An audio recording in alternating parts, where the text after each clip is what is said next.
Estamos gravando. Então, só um minuto, gente. Tá uma barulhada hoje lá fora. Fechar aqui a janela, talvez tenha que abrir durante a aula. Se eu sentir calor. Desculpe. Ok. Então, o primeiro comentário que eu vou fazer. Os senhores devem ter recebido um e-mail que eu enviei através do Siga sobre as listas de exercícios. Quando eu estava preparando o gabarito da última lista, eu me dei conta que aqui no capítulo 9, nessas questões para revisão, é melhor resolver a questão 2 antes de resolver a questão 1. Tá? Estamos falando aqui. Inclusive, eu troquei a ordem aqui.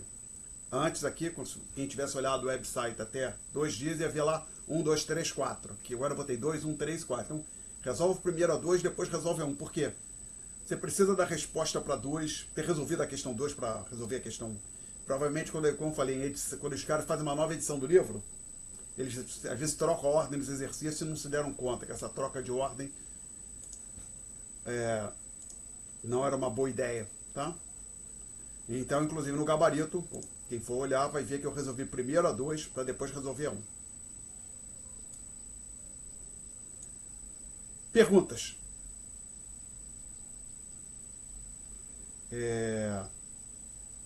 Não, então vamos continuar com a matéria. Vamos abrir aqui as notas de aula referente a este último tópico que estamos discutindo, o tópico 9. Tentar ver onde nós tínhamos parado exatamente. Não tinha sido aqui. Não tinha sido aqui. Esse item 8, esse item aqui, deslocamento na curva de Phillips, o papel do choque de oferta. Se a minha memória não estiver confusa, nós tínhamos falado.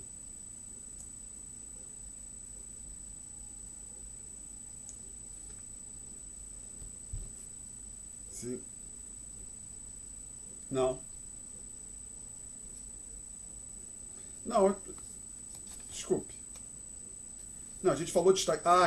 acho que a gente...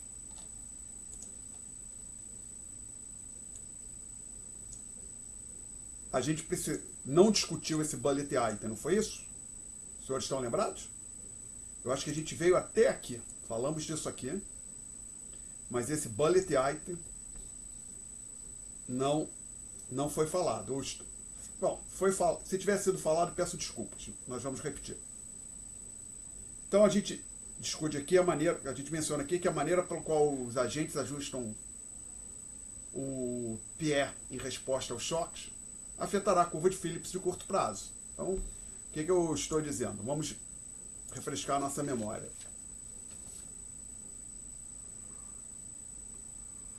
Conforme discutimos em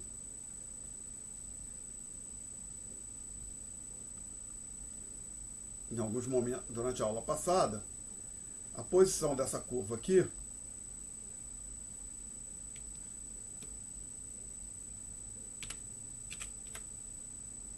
na curva de Phillips de curto prazo depende das expectativas de inflação. Na hora que as expectativas de inflação mudam, por exemplo, para P2, onde P2 é maior que P1, a curva de Phillips de curto prazo se desloca da maneira que eu estou para a direita, como eu estou fazendo aqui. Tem alguma coisa estranha com essa caneta aqui hoje.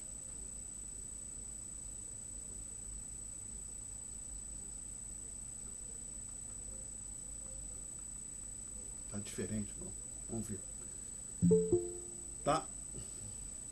Bom, então, dito isso, vamos pensar o seguinte. Acontece alguma coisa, um choque atinge a economia, por exemplo, preço. Então, se estiver falando de um país que é importador de petróleo, consome quase todo o petróleo que ele consome é importado, aí tem um choque do petróleo, choque no preço do petróleo, o preço do petróleo sobe.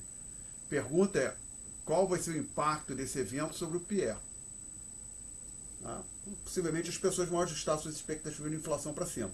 Então, nesse caso, esse exemplo, o deslocamento da curva de Phillips seria desse tipo aqui. Ok? Ou então acontece, por exemplo, a economia estava numa trajetória de inflação elevada, uma situação de inflação muito alta, como era o Brasil no Plano Real, e o governo enuncia medidas para botar a inflação, para reduzir a inflação.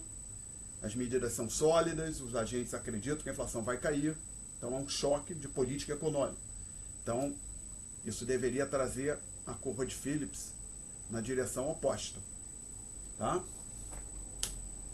Perguntas? Ok? Bom, então dito, vamos voltar aqui para as notas de aula. No caso do choque de petróleo, tem um S a mais em governo, né? Deve ser o governo do ZEU. O governo dos Estados Unidos, de outros países também, tentaram expandir a demanda agregada para impedir que a economia entrasse em recessão. Né? Tentou, o PIB tende a cair, vou usar a política de demanda agregada para impedir que o PIB caia, ou para fazer com que o PIB caia menos do que cairia sem a minha mudança na política econômica. Porém, os agentes incorporaram essa ação governamental sobre as suas expectativas de inflação e elevaram o PIE. E o resultado final disso foi que ambos, a taxa de inflação e o desemprego cresceram. Tá? Então o governo não, fugir dos ovos, não, o PIB acabou caindo, talvez tenha caído até menos que cairia sem a reação do governo. O fato é que o PIB caiu, o desemprego cresceu e a inflação cresceu também. Perguntas? Bom, então o que está acontecendo aqui?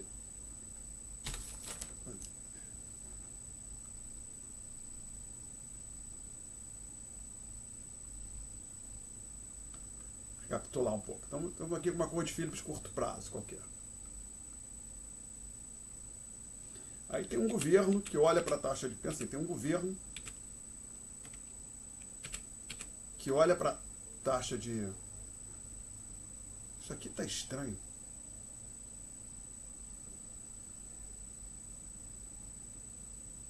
Não sei se é um problema físico aqui.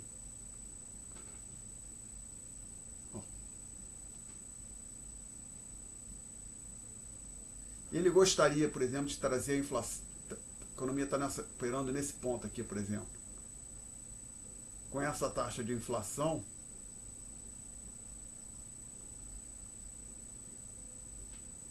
e essa taxa de desemprego. E o governo gostaria de reduzir a taxa de inflação. Por exemplo, para esse valor aqui, vou chamar de P2. Ora, se os agentes não mudarem, se a curva de Phillips de curto prazo não se deslocar, o que vai acontecer é que o governo... Então, deixa eu botar até a curva de Phillips de curto prazo 1. É que o governo vai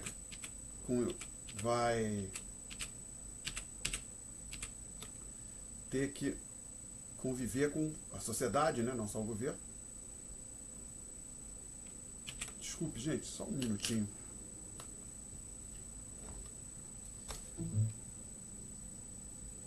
Desconectei aqui o equipamento, vou conectar de novo. Ele está com arrasto. Não está.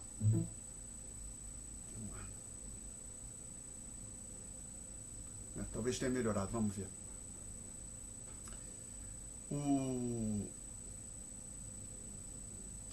Então, desculpe, recapitulando. O governo conecta com a taxa de inflação, está operando ao longo dessa curva de Phillips curto prazo aqui.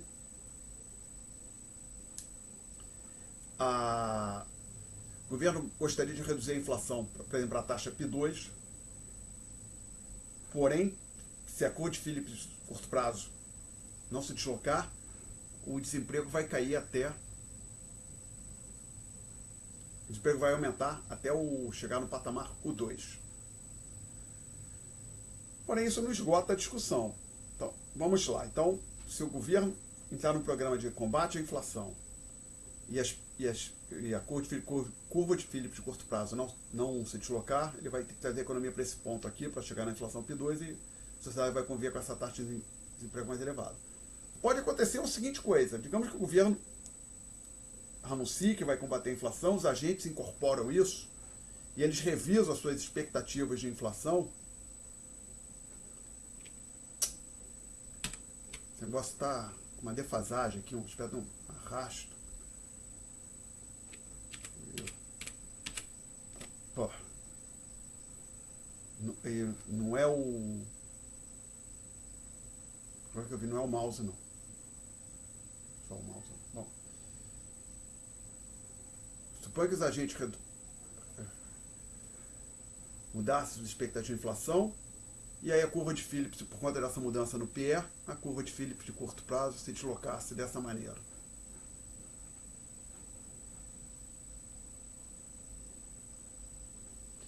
Isso seria uma boa notícia para o governo, porque aí, ao invés de vir até esse valor aqui, o desemprego chegaria nesse valor que eu vou chamar aqui de U2, com uma linhazinha, tá? Que é só para deixar claro, ok?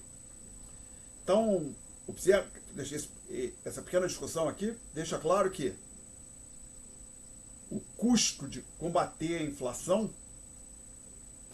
depende da credibilidade ou do impacto sobre as expectativas dos agentes econômicos das políticas econômicas voltadas ao combate à inflação. Isso está claro para todo mundo? Quem quer fazer uma pergunta? Ok. Vocês se opõem que eu apague o quadro? Não? Então só tentar ver uma coisa aqui, desculpe. Fechar isso aqui. Não quero salvar. Abrir de novo. Ver se muda aquele arrasto que eu falei que está acontecendo. Está uma defasagem. Às vezes parece que está melhor. Vamos ver. Desculpe.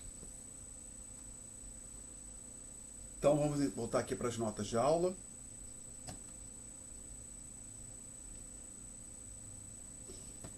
Hoje está difícil. Hoje eu estou apanhando aqui no ensino mundo, no ensino online. O mouse sumiu agora. Achei o meu mouse. Então vamos falar do custo de reduzir a inflação. No princípio da década de 80, os Estados Unidos se defrontavam com uma inflação elevada pelo país americano, superior a 9% ao ano. Então a Reserva Federal decidiu que reduzir a taxa de inflação era o seu principal objetivo. E a pergunta que ele está se colocando aqui é: qual seria o custo em termos de queda do PIB ou elevação do desemprego da política de desinflação? Então, basicamente, a gente quer discutir o seguinte: quanto a gente vai perder de PIB, ou quanto vai crescer a taxa de desemprego, a gente vai olhar para a taxa de desemprego, que a gente vai trabalhar com a curva de Phillips no espaço taxa de inflação, taxa de desemprego, né? Então a pergunta que se coloca aqui: qual seria o custo em termos de queda do PIB da política de desinflação? Então vamos falar aqui a taxa de sacrifício. Figura 10, na página 481. Então a nossa ferramenta para medir isso vai ser a taxa de sacrifício, para medir o custo da política de combate à inflação.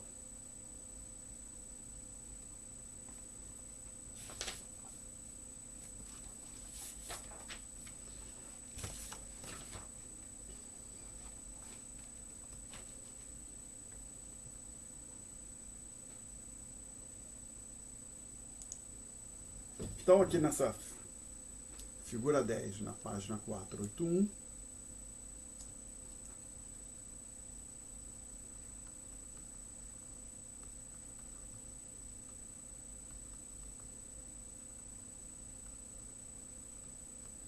que eu vou tentar desenhar aqui, a gente pressupõe, como faz o nosso autor, que a economia vai partir de um equilíbrio de longo prazo,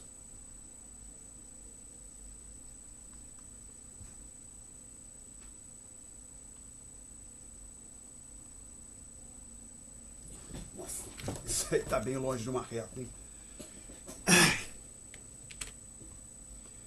É impressionante a concentração que eu preciso para conseguir desenhar uma linha reta que não fica perfeita aqui.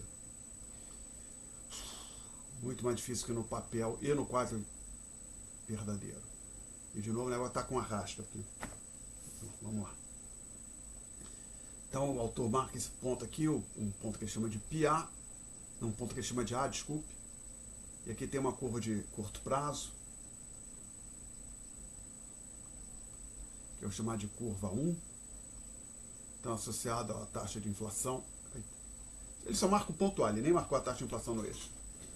Bom, mas talvez eu queira marcar, então eu vou colocar aqui. Vou chamar isso aqui de PIO.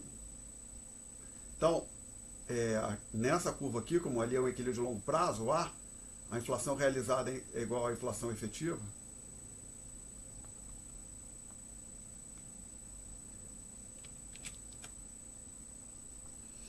Aí o governo inicia a política de combate à inflação. Aí ele traz a economia para esse ponto aqui que nossos autores chamam de B.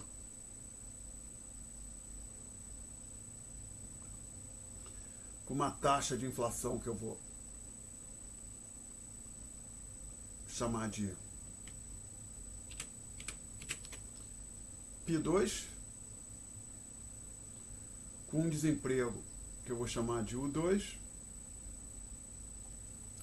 e então, no primeiro momento, assumindo que as expectativas dos agentes não mudaram, a economia, como eu tinha falado há poucos minutos, desliga, pode pensar assim, a gente caminha ao longo da curva de Phillips curto prazo, do ponto A para o ponto B, a inflação cai para P2, aí a inflação, o desemprego aumenta para U2.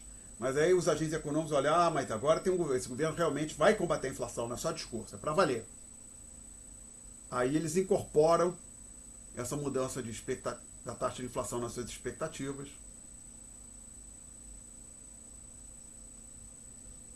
E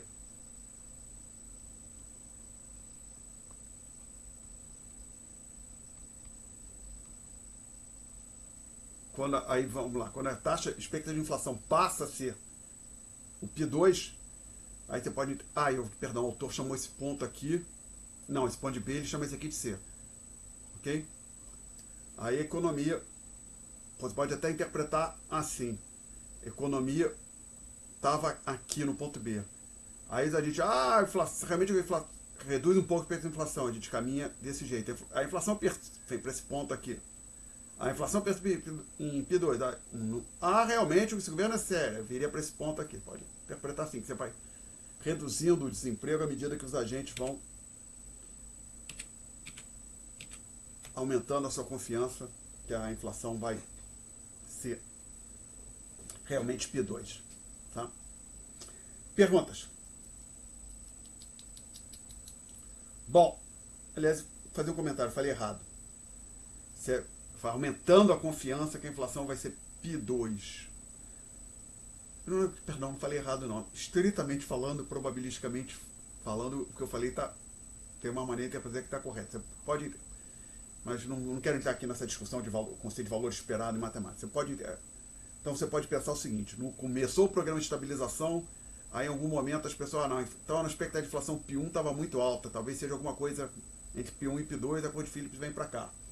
Essa outra expectativa de inflação ainda está alta, então esse governo realmente vai segurar, ou tende realmente a inflação mais baixa, aí faz alguma outra coisa, uma expectativa de inflação menor, que ainda não é igual a P2, a economia vem para cá, a curva de Phillips vem para cá, até que a economia finalmente chega a expectativa de inflação realmente bate em P2 e aí a economia retoma para a taxa natural de desemprego.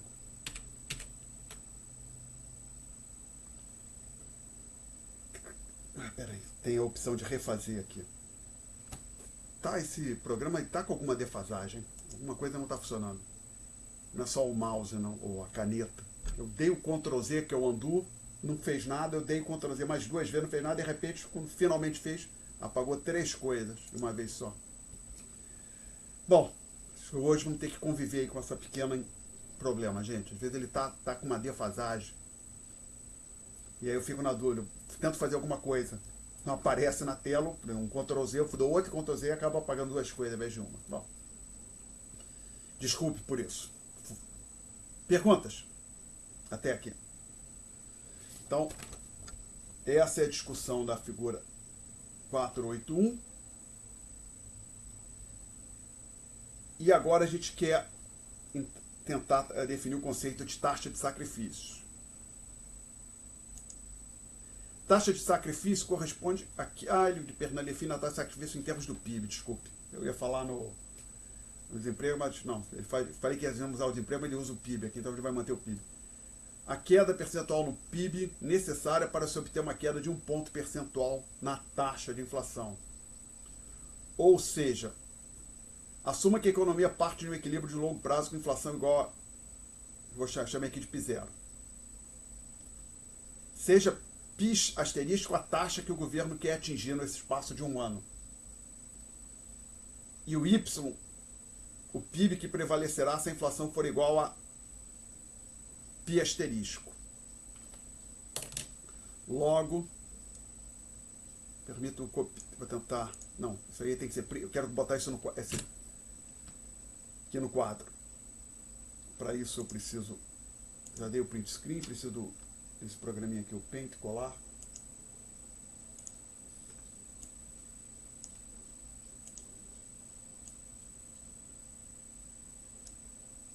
Ctrl C.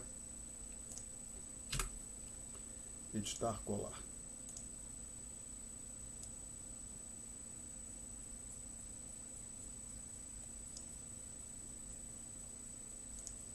Então vamos lá. O governo quer reduzir a inflação. Ele reduz a inflação, provavelmente o desemprego vai aumentar, consequente, ou seja, o governo reduz a inflação, não é assim, o governo, a inflação abaixou, não. O governo implementa, ajusta a política monetária e a política fiscal de forma a fazer impactar a trajetória dos preços, de forma que a inflação caia. Como a gente já discutiu, isso vai fazer que o desemprego aumente, ou seja, que o PIB caia também.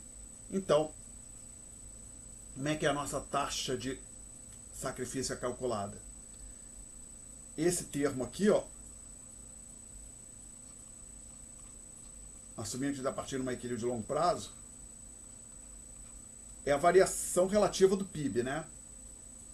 O autor colocou o valor absoluto que provavelmente vai ser negativo, né?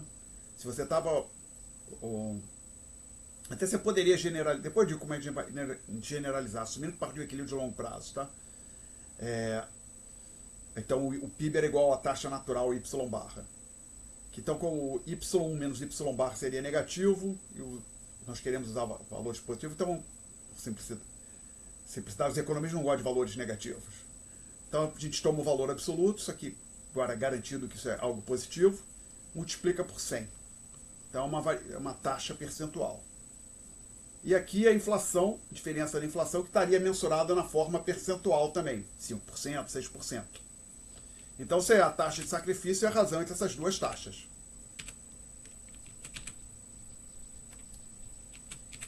Tá? E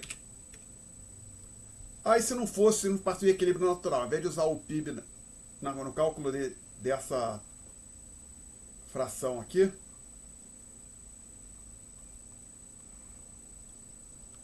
ao invés de usar o Y natural, partisse de um outro PIB, você usaria simplesmente o valor do PIB na data zero, no momento zero, que eu estou chamando aqui de Y0. Tá? A gente faria essa substituição e calcula a taxa de sacrifício da mesma forma. Então, a taxa de sacrifício, ela te diz quantos pontos do PIB você vai perder para baixar a inflação em 1 ponto. Oh, perdão, que percentagem do PIB você vai abrir mão para trazer a inflação para baixo em 1 ponto por cento. Tá? Então, para passar a inflação de 5% para 6%, o PIB vai cair 2%, então a taxa de sacrifício é 2. Perguntas? Virar então para a página 6. Desculpa, já estava na página 6, aqui não tiveram no papel, mas aqui no PDF sim. Então a taxa de sacrifício ela vai depender de 2 fatores. Inclinação da curva de Phillips no de curto prazo, tá? No espaço π vezes y, e velocidade com que os agentes incorporam a política anti-inflacionária na formação do PIE. Vamos tentar discutir os 2 fatores aqui rapidamente. Vou desenhar a curva de Phillips de curto prazo, agora eu vou colocar no espaço inflação, desemprego, vou colocar no espaço PIB, desemprego. Então aqui seria a taxa natural de produção, Isso aqui seria uma curva de Phillips de longo prazo. E a curva de Phillips de curto prazo aqui ela é crescente, porque quanto maior a inflação, menor vai ser o desemprego, maior vai ser o PIB. Então essa relação aqui é crescente.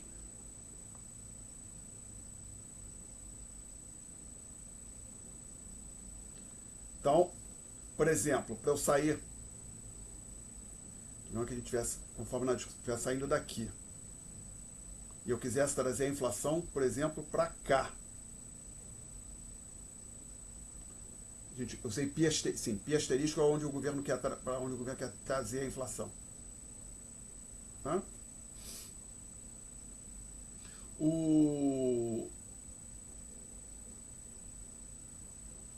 Você teria, com essa figura que eu desenhei aqui, o PIB cairia até esse valor que eu vou chamar aqui de Y1, tá? Para essa curva de Phillips. Porém, imagine, vamos tentar entender o que aconteceria se a curva de Phillips fosse estivesse mais próxima da vertical, conforme essa que eu vou colocar aqui, essa curva preta.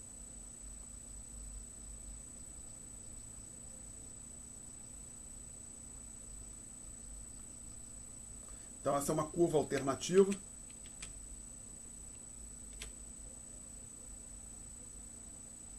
Que só para colocar uma linha aqui, para deixar claro que é uma curva distinta da curva azul. Então, uma hipótese diferente para a curva azul, ou seja, que ela é mais inclinada, está mais próxima de ser vertical do que a curva azul.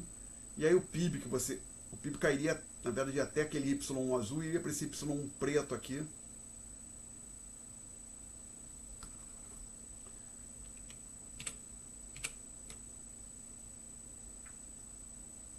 Que eu vou chamar de Y1'. Então a queda no PIB seria menor se a curva de PIB de curto prazo fosse a curva preta ao invés da curva azul. Alguma pergunta até aqui? Então isso que a gente desenhou aqui ilustra a parte referente ao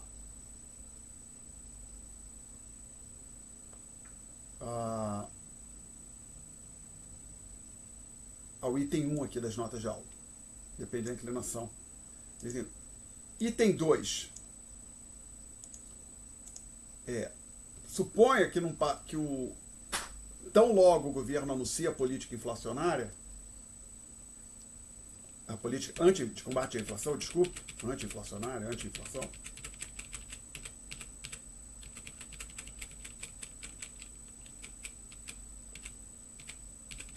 eu vou deixar só o que está em azul. Muita gente a passar, lembrando, se a gente está saindo desse ponto, eu não dei o nome para chamá-lo de A, tivéssemos saído do ponto A, então aqui a expectativa de inflação é igual ao próprio P0. Aí o governo diz que vai combater a inflação, que vai botá-la em pi asterisco. As pessoas, mas esses governos sempre são meio exagerados, não vai ser pi asterisco, vai ser alguma coisa, então vai ser a nova expectativa de inflação, vai ser alguma coisa que eu vou chamar aqui de pi1, vou chamar de pi chapéu, tá? Onde esse pi chapéu ele tem a seguinte propriedade: ele é menor que o P0,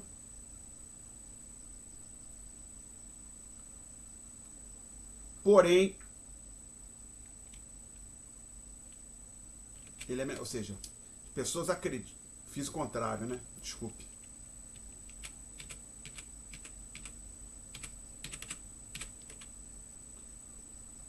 O pi chapéu é menor que a inflação que tínhamos antes. O pi chapéu é menor que o P0, porém, esse pi chapéu é maior que o pi star. A gente acredita que, por exemplo, o governo vai reduzir a inflação, mas não tanto quanto não vai levar desse valor pi star. E incorpora isso imediatamente a sua expectativa de inflação. Então a curva de Phillips de curto prazo se desloca, por exemplo, para essa posição preta que eu estou colocando aqui,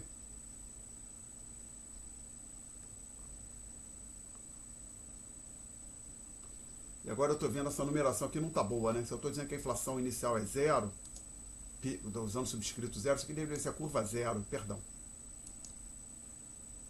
Fica melhor. E essa que está vendo agora em preto, deveria ser como vai ser a curva 1.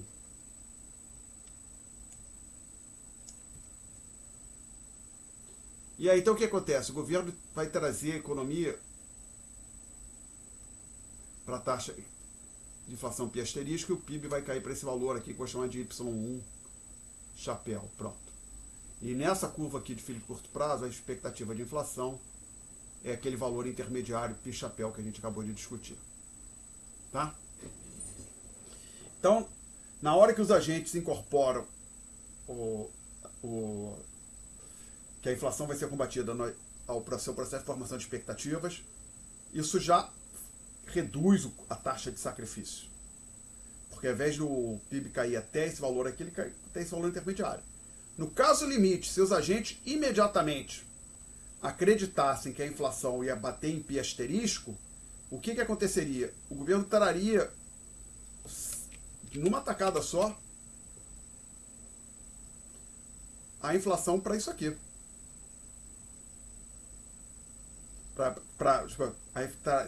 Traria imediatamente a inflação para pi asterisco sem impacto para o produto. Porque, tá certo? Conseguiria jogar a economia imediatamente para o ponto C. Ou seja, para jogar a economia de A para C sem nenhum custo para o produto, em termos de perda de PIB, é preciso que os agentes instantaneamente façam com que as expectativas sejam iguais ao valor pi asterisco, né? Para estarmos no ponto C, chegarmos imediatamente no ponto. Para chegar a qualquer momento no ponto C, é preciso que aquilo aconteça. Desculpe. Tá? E que a gente vai ter uma curva de Phillips de curto prazo passando exatamente aqui no ponto C. E se eles fizerem isso instantaneamente, aí a economia consegue reduzir a inflação sem custo. Isso é impossível. Então, devagar com andor. Um momento que, se aqui no Brasil, plano real, a inflação caiu de 40% ao mês para 1, 2, 3, 4% ao mês, depois foi caindo, sem qualquer impacto perceptível sobre o emprego ou PIB, qualquer impacto adverso perceptível. Tem um texto famoso do economista Thomas Sachs, que ganhou o Prêmio Nobel de Economia há alguns anos, que o título em português é O Fim de 4 Grandes Hiperinflações, onde ele argumenta que foi discutindo inflações na Europa, hiperinflações na Europa entre a Primeira e a Segunda Guerra Mundial, que na Alemanha, na Áustria, acho que Alemanha é um país, a Áustria outro, acho que os outros dois eram Hungria e Polônia.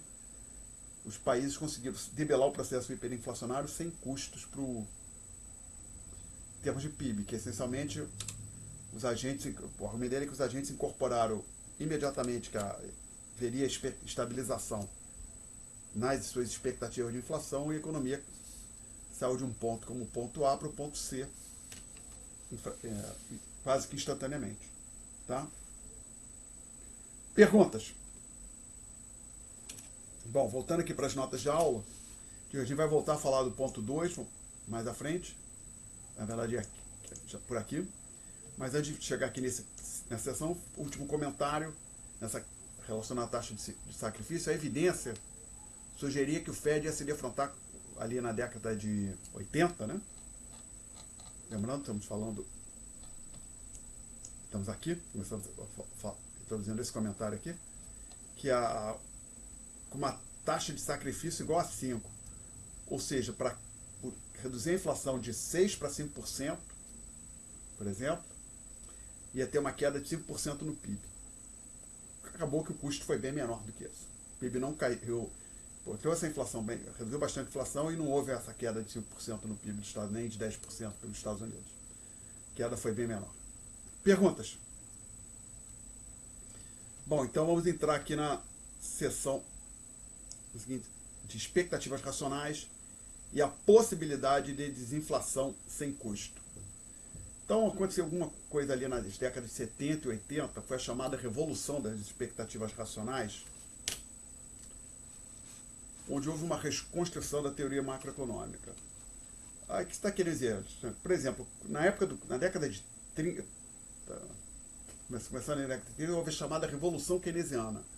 Existia uma teoria macroeconômica, que é chamada teoria clássica, que aí o Keynes olhou, não, isso não está bom, trouxe as ideias dele, e isso mudou completamente a forma que os economistas pensavam sobre as questões macroeconômicas. Aí na década de 70, década de 80, houve uma nova revolução. Ficou conhecido como Revolução das Expectativas Racionais. Inclusive o nome Revolução das Expectativas Racionais não é um bom nome, no modo de ver, porque o ponto não era apenas as expectativas racionais. Havia muitas outras coisas nessa revolução, além das chamadas expectativas racionais.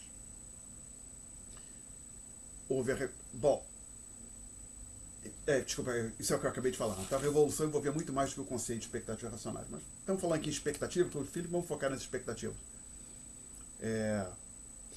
Bom, já que eu falei, eu deveria dizer, né, o que tinha além. Por exemplo, acho que um ponto importante é que, na época, a teoria microeconômica e a teoria macroeconômica meio que não se comunicavam. Você tinha a teoria microeconômica discutindo o comportamento de consumidores e firmas. Aí, quando você ia falar de macroeconomia, não se falava muito o que o consumidor vai querer fazer.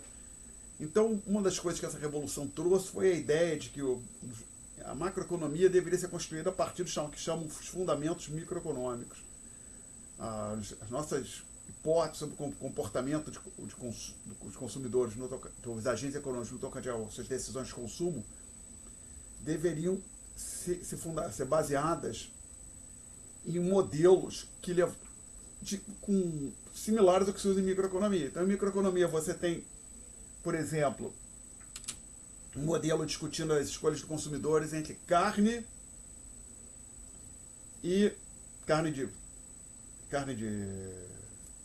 então, frango ou peixe. Aí tem esse tipo de exercício, basicamente, escolha entre dois bens, frango ou peixe. Aí o pessoal falou, não, quando for falar de consumo e poupança, a gente tem que ter também por exemplo, os consumidores têm que fazer uma escolha entre consumo presente e consumo futuro. E eles poupam para aumentar, ou aumentam a poupança para aumentar o seu consumo futuro. Então teve esse aspecto também. E a ideia de expectativas racionais é que, como eu falei, a questão de... eu falei porque como eu falei, quando a gente começou a falar desse capítulo, eu falei, olha, o Friedman, do Phelps, falaram que os agentes, que essa teoria da curva de Phillips, essa ideia de que você podia usar o trade-off da curva de Phillips para reduzir a taxa de desemprego permanentemente, era estranho, que na verdade você estava ignorando as expectativas dos agentes. Isso claramente foi aceito, mas aí o problema que surgiu então foi o seguinte, lembra, Friedman e Phelps, final da década de 60. Como seria determinada essa variável? Aí uma coisa que surgiu na época, até num exercício eu digo para a gente fazer, que, por exemplo, a inflação, a expectativa de inflação para hoje fosse uma média entre a inflação verificada ontem, ou um mês atrás, e a inflação verificada há 2 meses, tá? Onde alfa é um número no intervalo 0,1. Então, uma média ponderada entre a inflação de um mês e a inflação de 2 meses. Então, isso era chamado de expectativas adaptativas. Então, aqui uma visão assim, na verdade, poderia ser uma média, um número bem grande de períodos. Então, colocando, você pode colocar, usando somatório, 10 períodos, aí teria alfa 1, alfa 2, aqui tem alfa e o menos alfa só. Mas o fato é, essa ideia, os agentes olhando para a trajetória passada da inflação, usaria essa informação para formar suas expectativas. Tá? Problema. Suponha que o governo anuncia um programa de combate à inflação. O governo é crível, é um governo sério. Qual seria o impacto desse anúncio sobre as expectativas, sobre essa variável, caso ela siga essa regra? 0. Se os agentes formam essa expectativa de inflação, olhando para o comportamento pretérito da inflação, o que o governo anuncia que vai fazer a partir de hoje não vai impactar essa média, a expectativa de inflação. Aí então uma das coisas por isso que eu conheci como revolução das expectativas racionais, é que não. A gente quer colocar aqui no nosso modelo que os agentes vão levar em conta o que eles sabem sobre a política econômica de hoje em diante para formar suas expectativas. Não só sobre a inflação, como taxa de juros futura, taxa de câmbio futuro e assim vai. Tá? Então, ficou conhecido como expectativas racionais porque os agentes utilizariam todas as informações disponíveis, inclusive sobre a política econômica, para formar suas expectativas. Tá? Alguma pergunta até aqui? E isso foi bem polêmico, mas hoje eu olho assim, não parece ser tão complicado, né? Me lembro que eu tinha estudado muito economia, tinha feito a graduação e quase não tinha visto isso, só fui ver lá no final da graduação, negócio de expectativa racional. Quando me mostraram a primeira vez, eu achei coisa bizarra, não sei nada de bizarro. Então, por exemplo, suponha que eu estou pensando em comprar um imóvel. Aí alguém chega e diz, olha, o IPTU vai triplicar, ou quadruplicar o IPTU, além disso, o imposto de renda vai apurar o valor do imóvel, você vai ter que pagar uma taxa anual sobre o imposto sobre a riqueza, sobre a sua riqueza imobiliária. O que eu deveria fazer? Perdão, essas informações deveriam impactar a minha decisão de comprar ou não um imóvel? Claro que sim, né? Se eu ficar sabendo que a tributação do imóvel vai ser muito menos favorável daqui em diante, isso deveria impactar a minha decisão de comprar um imóvel, claro. Né? Então, quando alguém está pensando em ir, no meu caso, estava escolhendo para fazer economia, algum outro curso, eu levei em conta a minha expectativa sobre o mercado de trabalho. O que seria o mercado de trabalho quando eu estivesse me graduando, alguns anos depois. Né? Então, eu não quis fazer história porque eu achava que o mercado de trabalho já era na época, continuaria a ser muito restrito para quem tinha uma formação histórica, enquanto quem tinha uma formação em economia tinha já, e eu acreditava que teria, um mercado de trabalho muito mais amplo do que um historiador. Tá? Perguntas até aqui? Bom, então agora eu vou pensar aqui o seguinte exercício. Suponha que os agentes acreditem que o governo tentará aumentar a inflação de forma, não para aumentar a inflação, mas para reduzir o desemprego. Na hora que os agentes aprendem que o governo, ou receber essa informação, descobrir que o governo, ele acha que tem que reduzir o desemprego e para isso ele vai permitir que a inflação suba, isso já impacta a formação do PIE. E possivelmente a curva de Phillips de curto prazo vai se deslocar. Vamos tentar ilustrar isso aqui com um gráfico. Vamos lá.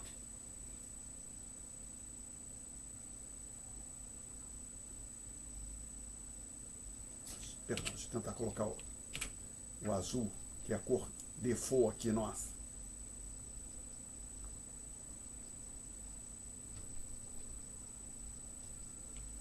O que não é default é se o professor conseguir fazer uma linha reta.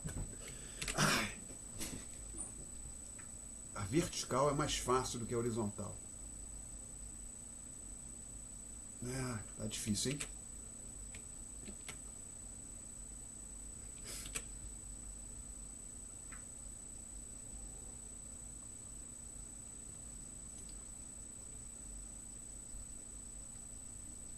Desemprego, inflação. Aí suponha que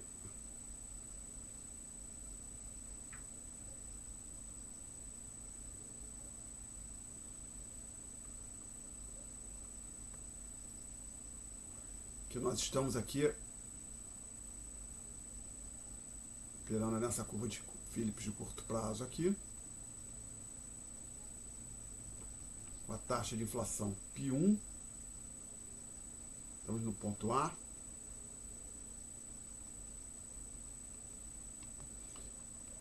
aqui a expectativa de inflação é igual ao próprio π1. Aí eu não... presidente, olha, não, o desemprego está muito alto, assim, ó, a gente vai fazer o que tiver que fazer com os gastos do governo, com a política monetária, para reduzir o desemprego. Não dá para o desemprego ficar do jeito que está.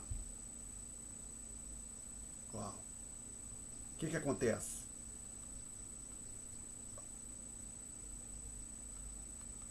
Aí, as expectativas de inflação mudam de patamar.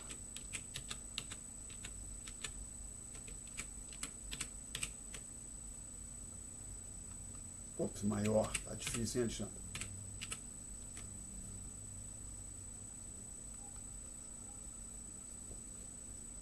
Aí a curva de Phillips se desloca.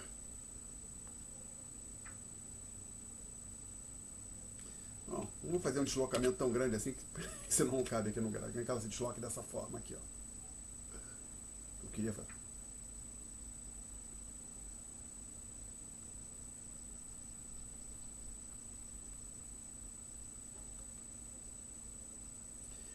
Bom, e agora se o governo quiser manter a inflação no patamar P1, vai ter que colocar o desemprego aqui em U1. Ou suponha que o governo tivesse como objetivo essa taxa de desemprego aqui. Antes, ele caminhasse nessa curva de Phillips de curto prazo aqui,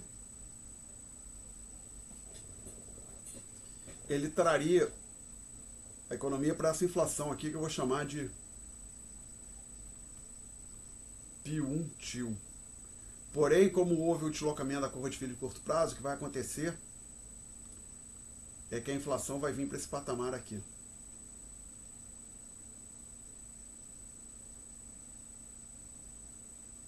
Ok?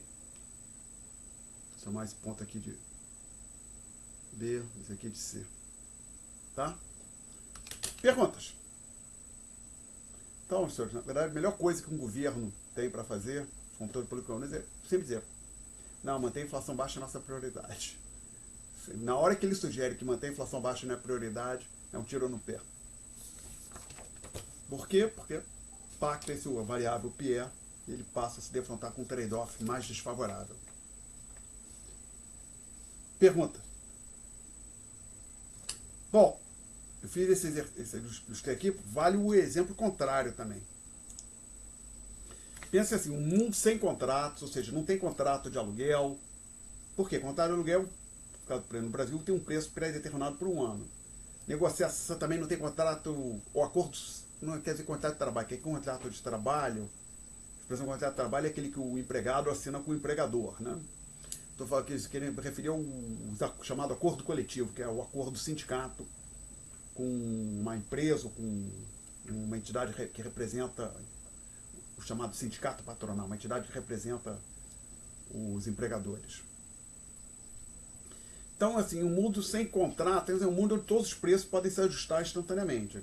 Quando tem um contrato, por exemplo, contrato de prestação de serviço, de aluguel, tem uma trajetória, um valor pré-determinado para o preço, que não vai mudar sem que o contrato seja renegociado, e a renegociação de contrato, por mais simples seja, não acontece noite para o dia. Tá? E que também não tem preços pré-determinados. O que são preços pré-determinados? Por exemplo, aqui no Brasil a gente tem reajuste de serviços públicos que são atrelados à inflação pretérita. Por exemplo, então a conta de luz aumenta de acordo com o IGPM, algum outro indicador de inflação. Tá?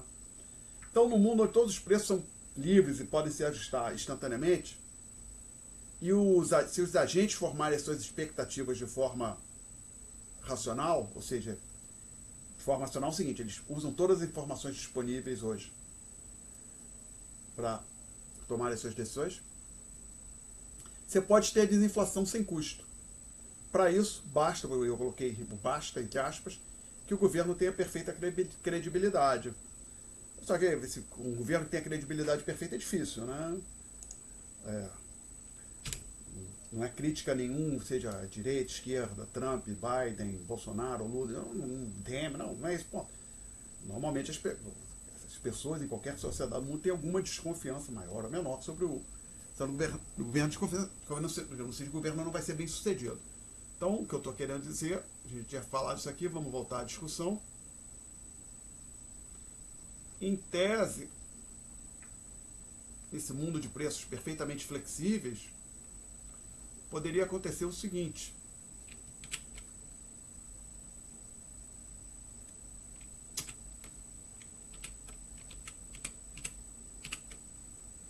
A gente tem aqui uma taxa natural de desemprego,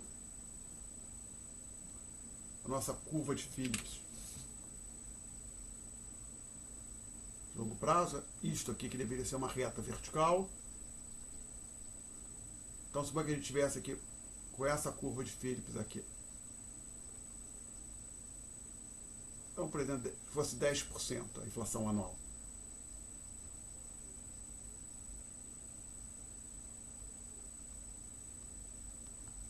E aqui a taxa esperada de inflação é justamente 10%.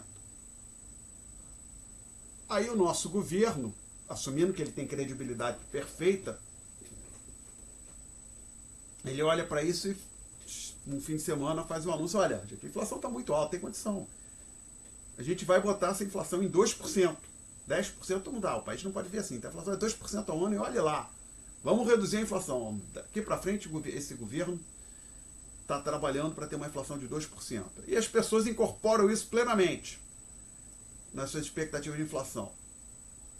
Então,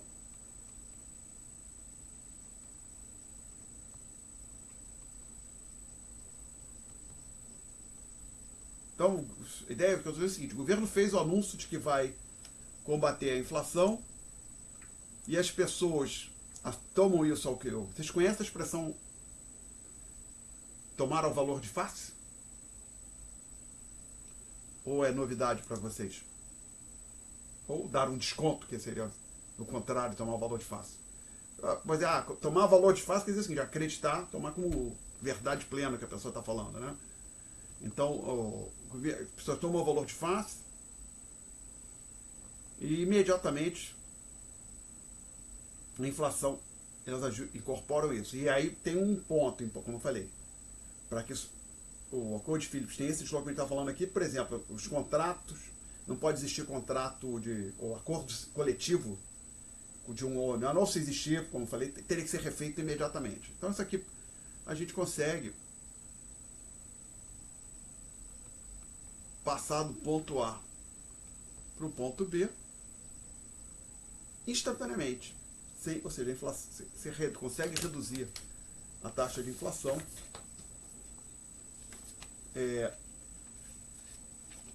sem impactar o desemprego. Mas para que isso, como eu falei, para que isso faça sentido, para que isso possa acontecer, o governo tem que ter credibilidade perfeita, os preços têm que ser plenamente flexíveis, inclusive de salários. Né?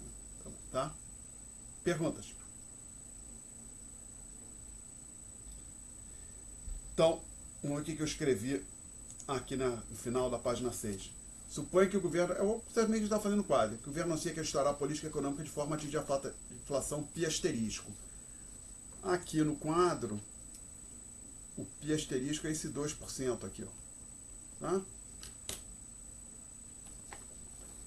Das notas, ó. E aí eu digo aqui, a curva de Phillips de curto prazo se ajusta em equilíbrio, a inflação vai ser igual ao pi asterisco, cai imediatamente para o valor desejado, e o desemprego permanece em Ubar. E a gente entra então aqui agora no último tópico das notas de aula, desinflação do Paul Volcker. O Paul Volcker foi presidente da Reserva Federal por 8 anos, agosto de 79 até 87. Tá? E ele tinha como meta reduzir a inflação. A abordagem anterior das expectativas racionais sugeriria que a custo da inflação seria muito alta. Por exemplo, a abordagem anterior é aquela que as pessoas ajustam as suas expectativas, fazem uma média dos valores pretéritos da inflação. Isso leva a um ajuste mais lento na expressão de inflação do que os modelos de expectativas racionais. A abordagem das expectativas racionais sugeria que o custo seria muito mais baixo ou até mesmo nulo, no caso limite. O custo efetivo terminou por ser um valor eu deve colocar intermediário, uma espécie de média daquele proposto pelas duas divisões. Ou seja, não foi tão alto como o pessoal que não era fã das expectativas racionais acreditava, porém não foi tão baixo como a abordagem das expectativas racionais sugeria que poderia ser. E por que foi por razões para o custo ter sido positivo, ou seja, não ter sido tão bom como o pessoal das expectativas racionais sugeria. Ó, como eu falei, o governo tem que ter credibilidade, né? Não necessariamente, mas se o primeiro que tivesse, você tem chamados contratos, por causa dos Estados Unidos, os acordos sindicais que parecem de 2, 3, 4 anos, tá? Você tem chamado. Lá não sei se tem preços para eternar. Aqui no Brasil nós temos os preços indexados, atrelados à inflação pretérita, tá? E a outra razão aqui eu falei credibilidade imperfeita do governo. Perguntas? Uau! Notas de aula.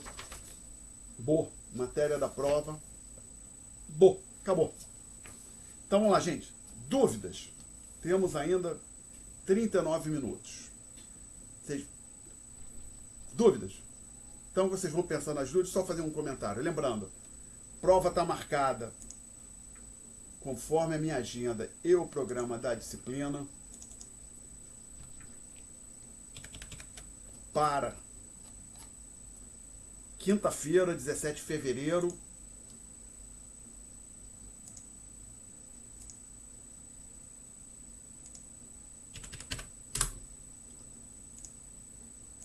às 15h40, tá? Não tem aula antes, ok? Então você tem que fazer 15h40, entrar lá no website e pegar a sua prova, pegar as questões da prova, tá? E o procedimento é o mesmo da primeira prova. Eu vou tentar corrigir o mais rápido possível isso, divulgar, e tem que ser rápido porque as pessoas têm que saber se precisam fazer a PS ou não, tá? E depois tem a tal da prova final. Então lembrando, P2, 2 questões, o aluno resolve uma. Para quem tiver que fazer prova substitutiva e prova final, aí é 1 hora de prova. Aqui são 40 minutos. Essas outras duas, 1 hora de prova, e vão ter 2 questões, o aluno tem que resolver as 2. Tá? Na prova substitutiva e na prova final. P2, assim como a P1, 2 questões, o aluno resolve uma. Prova substitutiva, prova final, o esquema é diferente. 2 questões, tem que fazer as 2. Perguntas? Sobre outras coisas de economia não necessariamente relacionadas à matéria. Ô, professor, deu uma viajada agora que você falou, a P2 vai ser igual a P1, né? Mesmo esquema. 2 questões, o aluno escolhe uma. Eu lembrei de uma coisa agora, não sei porque lembrei agora. Depois da aula passada, eu lembrei, durante eu aqui estava falando uma coisa, lembrei, e não falei, não, lembrei de falar agora. Na aula passada eu perguntei sobre quando o Gagarin foi ao espaço, e aí a gente olhou na hora, foi 61, não foi isso? Ou 62 que o Gagarin foi ao espaço? E eu estava na minha cabeça que tinha sido na década de 50. Aí eu me enrolei aqui. Na década de 50, não me lembro exatamente o ano, foi o Sputnik, o primeiro satélite a ser colocado em órbita, que também foi soviético. E foi, na verdade, não foi o Gagarin no céu, em órbita, que fez o governo americano jogar um caminhão de dinheiro nas universidades. Foi o Sputnik. Quando os soviéticos colocaram o Sputnik em órbita, o governo americano ficou bem preocupado, viu que estava bem atrás dos soviéticos, né, nessa questão de na corrida espacial, e ele jogou, na época, um caminhão de dinheiro em pesquisa, inclusive nas universidades americanas. Aí, ainda assim, o primeiro homem em órbita foi o Gagarin, né? Aí o soviético, mas depois os americanos chegaram à Lua, né? Antes pelo que eu sei, só os Estados Unidos foi à Lua, ou eu tô... Não, os chineses fizeram alguma coisa recentemente, né? Mas demorou bastante tempo, né? Então, acho que até... Os chineses foram à Lua, gente? Desculpe a minha ignorância. Foram recentemente os chineses fizeram alguma coisa importante no espaço, mandaram uma nave para Marte, eu não estou acompanhando. Eu não sei se foram somente os americanos que chegaram na Lua. Mas o fato é que tinha corrida os Estados Unidos e a União Soviética, acabou que os americanos chegaram primeiro na Lua, né? Bom, mas estão aqui retificando lá não chegou a ser retificando, né? Que eu estava houve uma certa confusão na aula passada. O Gagarin foi na década de 50. Na década de 50 tinha sido o Sputnik. O Gagarin foi na década de 60. E em 69 os americanos chegaram na Lua. Perguntas sobre de economia, gente, ou outras coisas, não necessariamente relacionadas à matéria da prova. Não há dúvidas? Então eu vou interromper a gravação, gente. Interromper a gravação.